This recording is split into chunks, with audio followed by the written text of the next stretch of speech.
GarageBand, just the bare essentials here. Um, when you open up GarageBand, this is going to be the first page you see, and you haven't worked with it yet, so you would click Empty Project, and then down here's the Choose button. Um, it looks like immediately a bunch of choices. It's confusing because if you're going to have a piano track, um, it seems like this would be the option you choose right here because you'll have piano as a part of your track. But this option is only for if you have an electric piano that you're plugging into the computer, a software instrument. So if you are using the microphone of your laptop to record the piano in your classroom, if you're just going to set your laptop on the piano, then we're really only using the microphone function. This is for an electric guitar or an instrument, and this is for a drummer. So we're doing an audio track using our microphone, regardless of what we're recording with a microphone. That's the choice here. So that can be confusing. Now create, um, and automatically we've got a lot of choices. Just to get you started, I'm gonna kind of get rid of this one right here. This is a track, and what they mean by a track is this is one single element to whatever it is that you're creating. So if you were creating a choir, then this first track could be, if you right click it, then you can rename it. And so this track might be the piano element. If you need a second track that's a soprano and an alto, then you can right click new audio track, and then rename it soprano 1. And if you want to keep adding those voices, let's go for it. Any element that you want is its own track. If you have piano and soprano in one track, like piano soprano track, you can't ever turn down the soprano or turn up the piano. You have to turn them both up at the same time. So it's good to separate them each element out into different tracks. So to get a track onto this screen, all you have to do is drag and drop.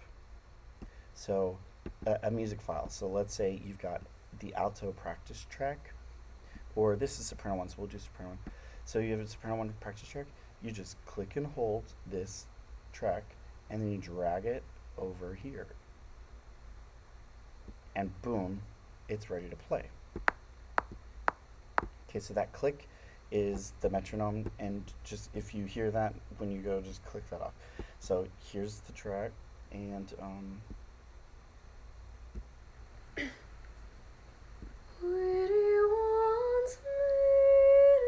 okay, so a couple quick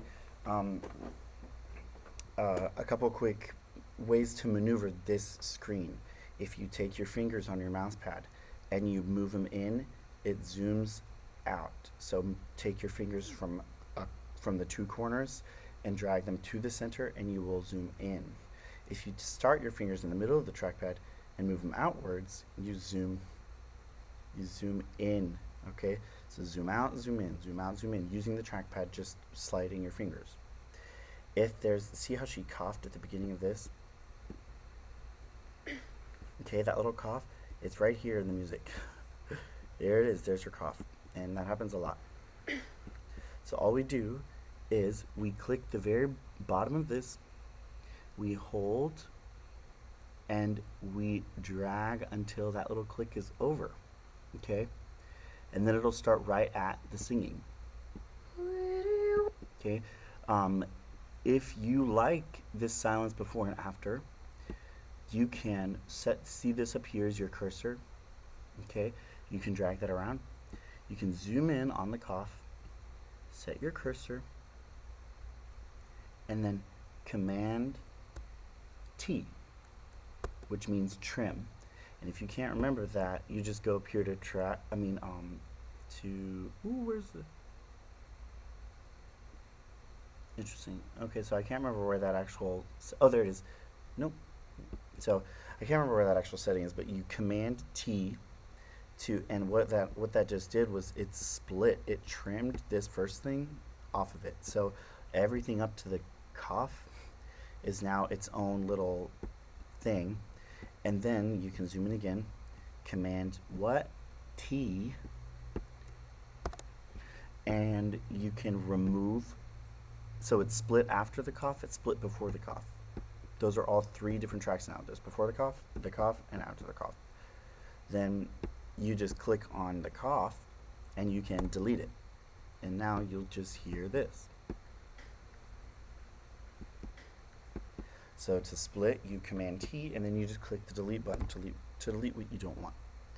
But for us, we're going to drag and drop. We're going to drag this corner all the way up to that first little wave signal right here, because that means that that's where this song starts. So I'm going to skip ahead to a slightly completed, I'll just say, don't save.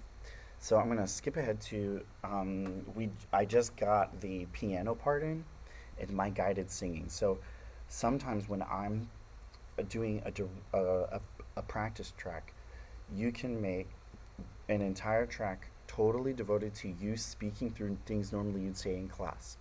So this right here is the piano as the first track, and my directing, singing through, speaking through their cutoffs and everything on this track. So listen.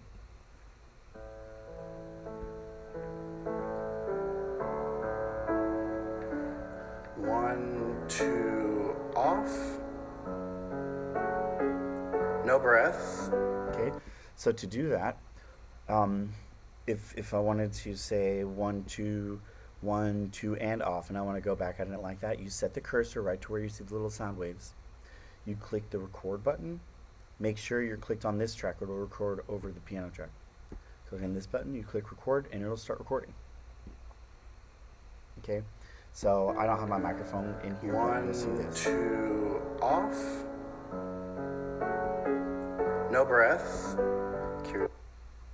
So because I'm doing a screen share, it's not gonna record it correctly. That's why I just pre-did this. But you click the record button to record on that track, and then when you want to add someone to it, again, you just drag the file over. So right now this has my guided speaking, and it has the piano, but I want the soprano part. So I drag the soprano part over here, and then you have to line up the singing with, I'm going to get rid of the cough. Goodbye, cough. You have to line up the singing with the piano. So you just kind of play around. Here we go.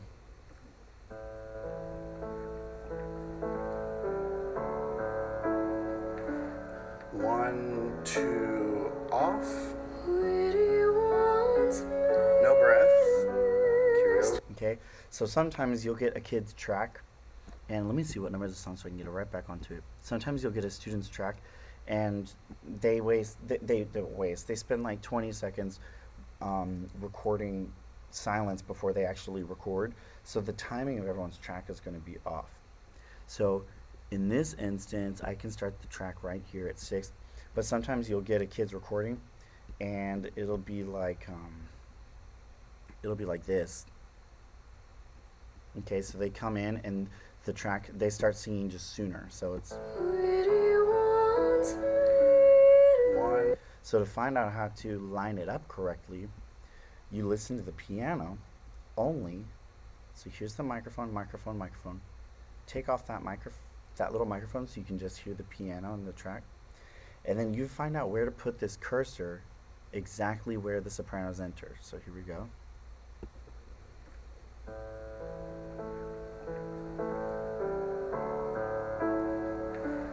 One, two, and off. There. So right there at the 6 was about where I'm going to put the cursor there. That is where we line up the sopranos part to start singing so that it all lines up correctly. And then when you hear it all, you can unmic it. When you hear it all, you'll see. 1, 2, off. No breath. Carry over. Okay. So then, all of these down here, if you think it's just a really dry recording for the girls, you can, one easy quick fix is just click this reverb button, put it somewhere in the middle, and then you'll hear the difference. Here's reverb. No breath. Carry over. Oh, that added to that. 1, 2, and off. That added to my speaking on accident. Oops. No breath. There we go. So it just makes it prettier, however much of that you want to add. And then I'm going to go to the end of this demo where I have all of the parts here. So I'll go ahead and say don't save. Okay, so this is when, after I've added all the people's parts in, and you can play all of them at once if you want.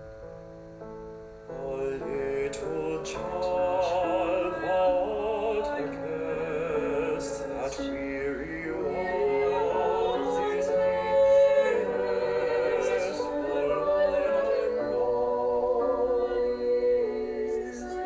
here's my guided singing, so I'm going to unmute it.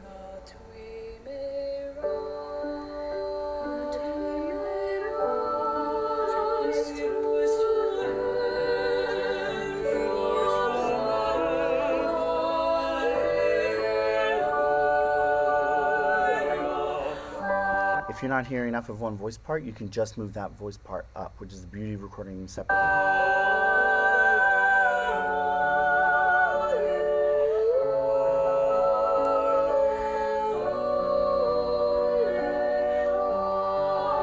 Okay. When you're ready to make practice tracks, you just click the share button, song to music.